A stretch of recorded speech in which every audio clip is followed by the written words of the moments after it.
உங்க சொந்தக்காரர் தான் பதில் சொல்றாரு. உட்காருங்க. மாண்புமிகு வேளாண் துறை அமைச்சர் அவர்கள்.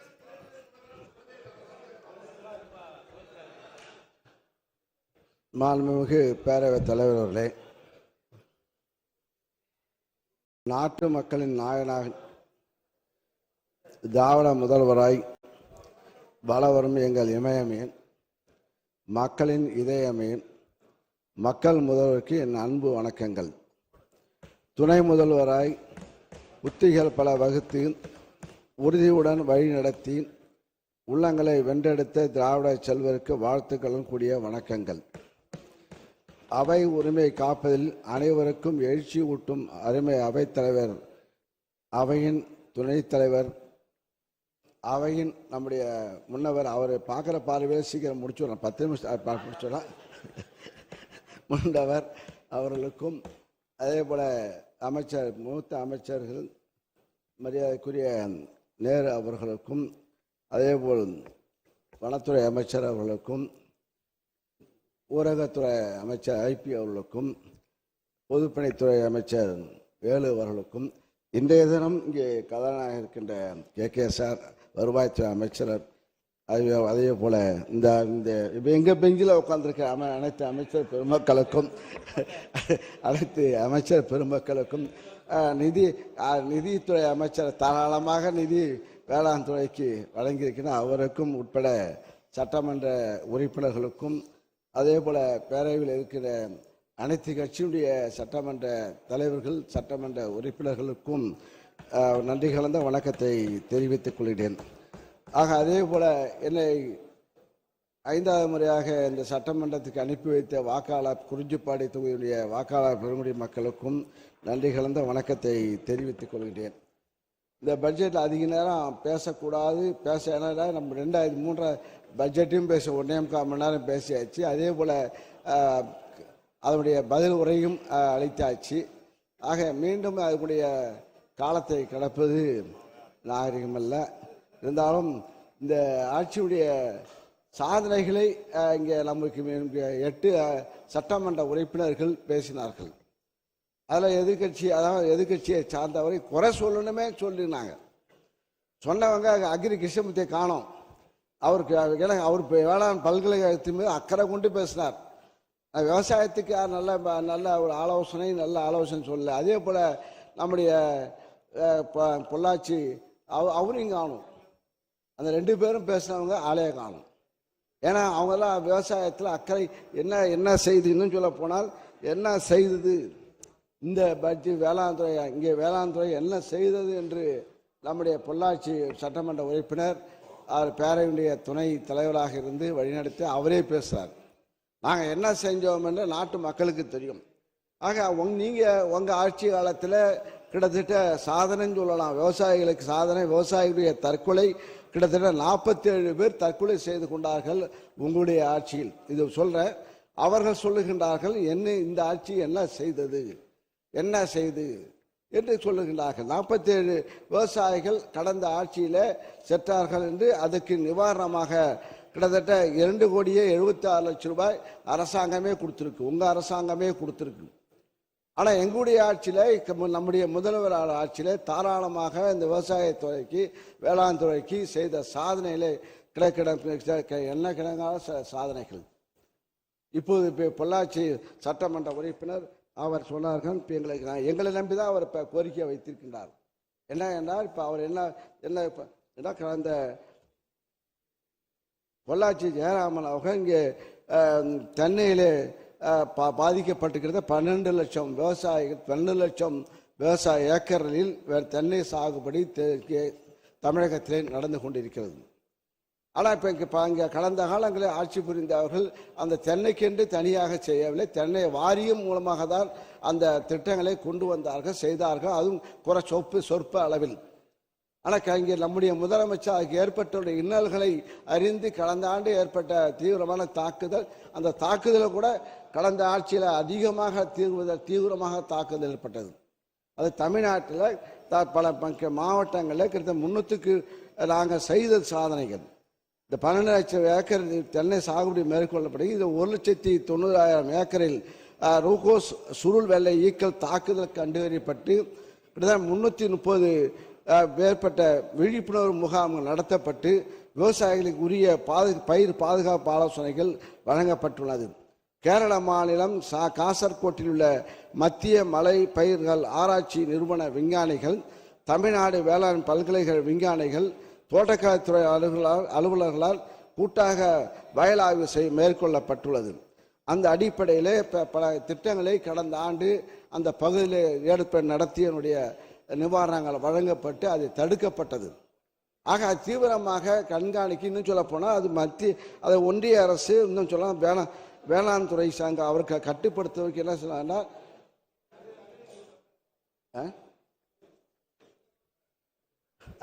அகிரி லேட்டாக வராப்ப லேட்டாக தான் வராது. பொள்ளாச்சி சொன்னப்பதான் வராங்க எல்லாம். இப்போ ஏன்னா சொல்ல ரெண்டு பேரையுமே கூப்பிட்டுட்டீங்கள? 2 பேரும் கூப்பிட்டு உங்க கூப்பிட்ட உடனே வந்துட்டாங்களே. ரூகோஸ் வெள்ளை ஈக்களை ரசாயன முறையில் கட்டுப்படுத்தினால் அது மேலும் பெருகும் தன்மையுடையதாகும். அது நடராஜன் அவருக்கு தெரியும், பொள்ளாச்சி ஜெயராமனுக்கு தெரியும். ரூகோஸ் வெள்ளை ஈக்களை ரசாயன முறையில் கட்டுப்படுத்தினால் அது மேலும் பெருகும் தன்மையுடையதாகும். அது பூச்சிக்கொல்லி நோய் மருந்துகளை பயன்படுத்த மத்திய பூச்சிக்கொல்லி தரக்கட்டுப்பாடு கழகம் தடை விதித்துள்ளது. எனவே இயற்கை முறை மற்றும் ஒருங்கிணைந்த பயிர் பாதுகாப்பு முறைகளை கடைபிடித்தால் மட்டுமே பூச்சி பெருக்கத்தை பெருகுவதை தடுக்க முடியும். இதுவரை மேற்கொள்ளப்பட்ட ஆராய்ச்சி முடிவுகளின்படி விளக்கு பொறி ஹெக்டருக்கு 1, மஞ்சள் ஒட்டும் பொறி ஏக்கருக்கு 20 எண்களும், என்காசியா ஒட்டுண்ணி தோப்புக்கு 100 எண்கள், பச்சை கண்ணாடி இறக்கை பூச்சி ஏக்கருக்கு 400 எண்கள், 5% வேப்பெண்ணெய் கரைசல் தெளித்தல் ஆகியவை பூச்சினை திறம்பட கட்டுப்படுத்தும். இது தவிர வாய்ப்புள்ள இடங்களில் ஓலைகளின் அடியில் படுமாறு தண்ணீரை வேகமாக அடித்தும் கட்டுப்படுத்தலாம். எனவே மேற்கண்ட முறைகளை பின்பற்றி தற்போது தென்னையில் ரூகோஸ் சுருள் வெள்ளை ஈக்கள் கட்டுப்படுத்தப்பட்டு வருகிறது என்பதை நான் தெரிவித்துக் கொள்கிறேன். அதனால் இதை பெருசுப்படுத்தாமல் நாங்கள் உடனுக்குடன் செய்கிறோம்.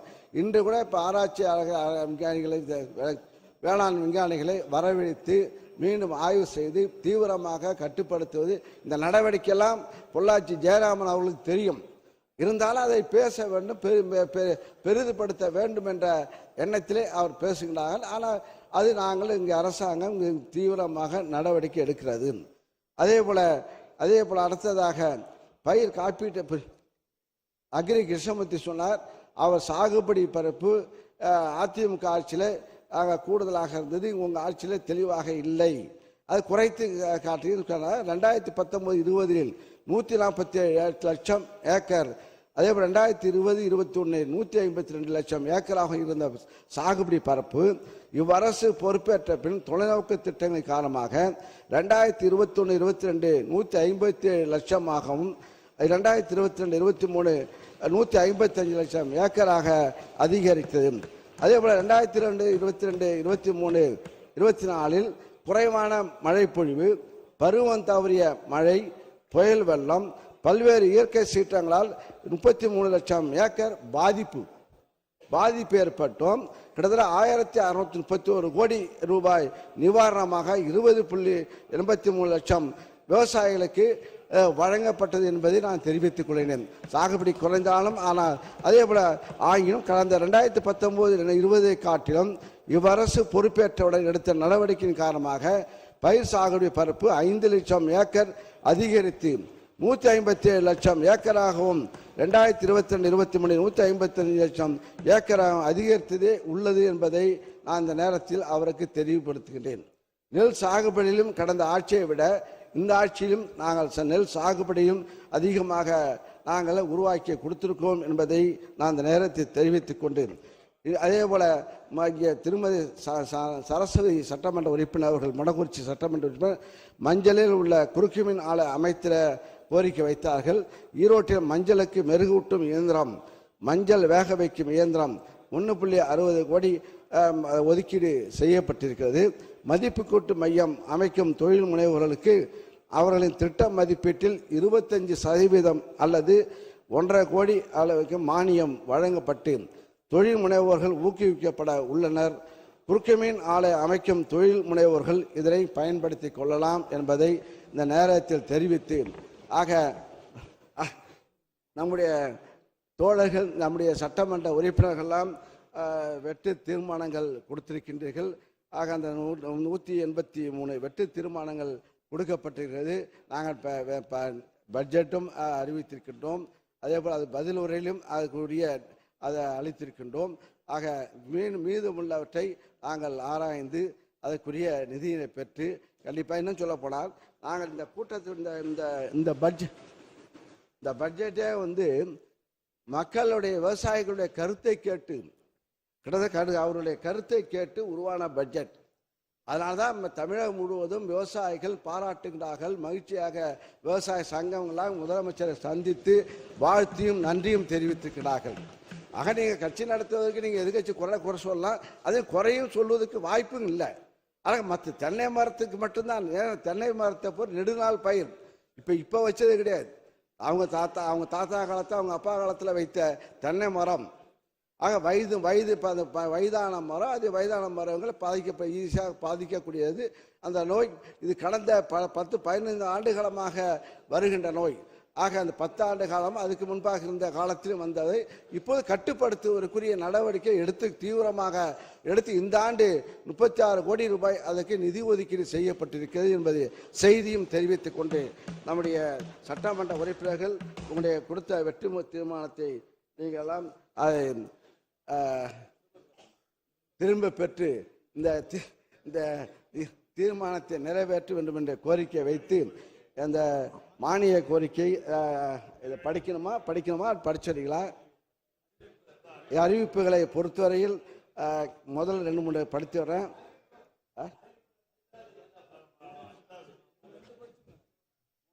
ஒரு 2-3 படிச்சிடுறேன்.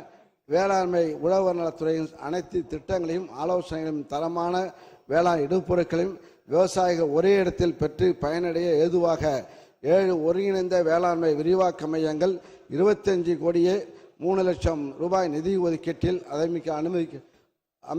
அமைக்கப்படும்.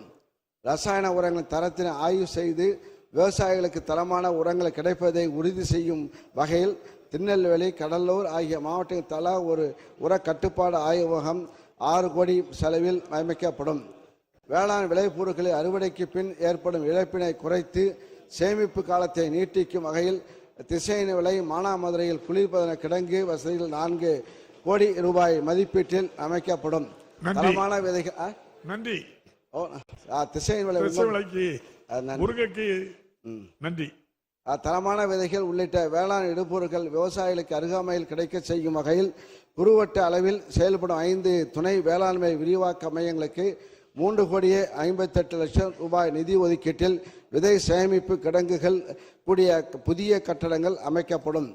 அதே வேளாண்மை பொறியியல் துறையின் இயந்திரங்களை பாதுகாப்பாக வைத்து வட்டார அளவில் விவசாயிகளுக்கு சேவை வழங்கிட ஏதுவாக வேளாண் இயந்திர கூடாரங்கள் 15 வட்டாரங்களில் 3 கோடியே 30 லட்சம் ரூபாய் செலவில் அமைக்கப்படும். தமிழ்நாட்டில் உள்ள 386 ஒருங்கிணைந்த வேளாண்மை விரிவாக்க மையங்களில் விவசாயிகளுக்கு வழங்கப்படும் சேவைகளை மேம்படுத்தவும் அவற்றை கண்காணிக்கவும் கண்காணிப்பு கேமராக்கள் மற்றும் மின்னணு வருகை பதிவேடு இயந்திரங்கள் 2 கோடியே 50 லட்சம் ரூபாய் மதிப்பீட்டில் நிறுவப்படும். விவசாயிகளுக்கு தரமான உயிரியல் பூச்சிக்கொல்லியின் கிடைப்பதை உறுதி செய்த வகையில் தஞ்சாவூரில் இயங்கி வரும் உயிரியல் பூச்சிக்கொல்லி உற்பத்தி மையத்தில் புதிய கட்டடம் 1 கோடியே 85 லட்சம் ரூபாயில் செலவில் கட்டப்படும். காய்கறி நாற்றுகளை அதிக அளவில் உற்பத்தி செய்து விவசாயிகளுக்கு வழங்கும் பொருட்டு தோட்டக்கலைத்துறையின் மூலம் 1 கோடி ரூபாய் நிதி ஒதுக்கீட்டு நாட்டாங்கல் கட்டமைப்பில் விரிவாகப்படுத்தப்படும். அதே போல இது 22 கோரிக்கை அறிவிப்புகள் இது பதிவு செய்யப்பட்டிருக்கிறது. கூடுதலாக 3 அறிவிப்புகள் பென்ஷன் ஃபைலில் சேதமடைந்த விழுப்புரம் மாவட்டம் அரகண்டநல்லூர் ஒழுங்குமுறை விற்பனை கூடத்திற்கு உழவர் ஓய்வு கூடம் மற்றும் சுற்றுச்சுவர் 1 கோடியே 50 லட்சம் மதிப்பீட்டில் கட்டப்படும். விழுப்புரம் மாவட்டம் திருவண்ணநல்லூரில் ஒழுங்குமுறை விற்பனை கூடத்திற்கு 80 லட்சம் ரூபாய் செலவில் சுற்றுச்சுவர் கட்டப்படும். தமிழ்நாடு உணவு பதப்படுத்தும் தொழில்களுக்கான கொள்கை விரைவில் வெளியிடப்படும். இந்த கொள்கையானது உழவர் பெருமக்களுக்கும் கிராமப்புற இளைஞர்களுக்கும் உதவும் வகையிலும் சிறு குறு மற்றும் உணவு பதப்படுத்தும் தொழிலை ஊக்குவிக்கவும் விவசாய பொருட்கள் மற்றும் மதிப்பு கூட்டப்பட்ட உணவுப் பொருட்களின் ஏற்றுமதியை ஊக்குவிக்கவும் இக்கொள்கையில் செய்யப்படும். அடுத்ததாக 26 திருவண்ணாமலை மாவட்டம் கீழ்பெண்ணாத்தூர் சட்டமன்ற தொகுதி துஞ்சாபுரம் ஊராட்சி ஒன்றியத்தின் நாயுடுமங்கலம் ஊராட்சியில் ரூபாய் 1 கோடி மதிப்பீட்டில் குளிர்பதன சேமிப்பு கிடங்கு அமைக்கப்படும். ஆகிய இந்த அறிவிப்புகளை ஏற்றுக்கொண்டு நம் அனைவருக்கு வெற்றி தீர்மானங்களை விலக்கிக் கொண்டு இந்த தீர்மானத்தை நிறைவேற்றும்படி தாழ்மையுடன் கேட்டுக்கொண்டு நன்றி. அதிகாரிகள் அதே போல இந்த பட்ஜெட் அதுவும் பெரிய இந்த பட்ஜெட் பெரிய வேலை, அதை எல்லாம் இங்கே வெற்றிகரமாக நிறைவேற்றுவதற்கு உதவி புரிந்த தலைமைச் செயலாளர் முருகானந்தம் IAS அவர்களுக்கும் அதே போல முதலமைச்சர் செயலாளர் உமாநாத் அவர்களுக்கும் அரசு முதலமைச்சர் செயலாளர் சண்முகம் அவர்களுக்கும் முதலமைச்சர் துணை செயலாளர் தினேஷ் அவர்களுக்கும் முதன்மை செயலாளர் நிதித்துறை முதன்மை செயலாளர் உதயச்சந்திரன் IAS அவர்களுக்கும் அதே போல அருண் தயாள் அவர்களுக்கு IAS அவர்களுக்கும் முதலமைச்சர் இணை செயலாளர் லட்சுமிபதி அவர்களுக்கும் வேளாண் உற்பத்தி ஆணையர் மற்றும் அரசு செயலாளர் தர்ஷாமூர்த்தி IAS அவர்களுக்கும் வேளாண் விற்பனை மற்றும் வணிகத்துறை முதன்மை செயலாளர் அப்ரஹாம் IAS அவர்களுக்கும் சக்கரத்துறை இயக்குனர் அன்பழகன் அவர்களுக்கும் அதே வேளாண் துறை இயக்குனர் முருகேஷ் IAS அவர்களுக்கும் தோட்டக்கலை மற்றும் மலைப்பயிர்கள் துறை இயக்குனர் குமரவேல் பாண்டியன் IAS அவர்களுக்கும் தமிழ்நாடு நீர் பகுதி மேம்பாட்டு முகமை திட்ட இயக்குனர் மகாபாரதி IAS அவர்களுக்கும் தமிழ்நாடு வேளாண்மை பல்கலைக்கழக துணைவேந்தர் பொறுப்பு முனைவர் தமிழ்வேந்தன் அவர்களுக்கும் வேளாண் பொறியியல் துறை தலைமை பொறியாளர் டாக்டர் முருகேசன் அவர்களுக்கும் வேளாண் பொறியியல் துறை தலைமை பொறியாளர் சந்திரசேகர் அவர்களுக்கும் மற்றும் அனைத்து அலுவலர்களுக்கும் அனைத்து சட்டமன்ற உறுப்பினர்களுக்கும் நன்றி கூறி விடைபெறுகிறேன். நன்றி. மாண்புமிகு சுற்றுலாத்துறை அமைச்சர் அவர்கள்